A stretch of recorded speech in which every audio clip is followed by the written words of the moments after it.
Hola, soy Tania Cervián, fotógrafa especializada en retrato con luz natural. He colaborado con marcas de moda y capturado innumerables momentos personales con un estilo delicado, íntimo y emocional.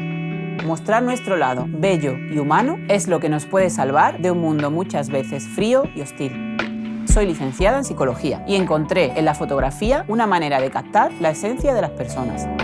No solo me inspiran los artistas, sino también la vida en general, los atardeceres, el viento, las conversaciones intensas y el silencio. Soy de Andalucía, un lugar de luces y colores cálidos, y eso ha influido en las imágenes que realizo. Capturo retratos de otras personas, pero también hablan mucho de mí. Desde el disfrute de observar la luz natural, crear la escena en tu cabeza, dispararla y procesarla, la fotografía es una práctica que te llena el alma.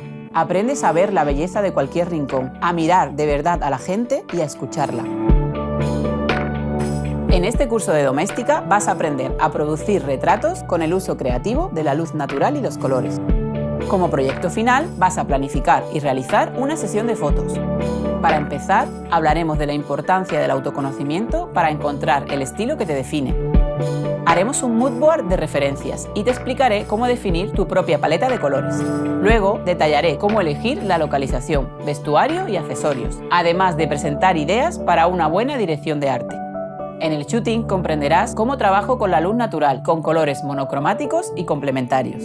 Después verás cómo selecciono, revelo y edito mis fotos y las herramientas que utilizo para sacar el máximo partido a la luz y sus tonos. Al concluir las clases, conocerás todo el proceso de creación de retratos en color a partir de la iluminación y de los elementos del escenario. Necesitarás una cámara de fotos y un ordenador con un programa de edición. Descubre cómo usar la luz natural y los colores de manera creativa para obtener retratos más impactantes y auténticos.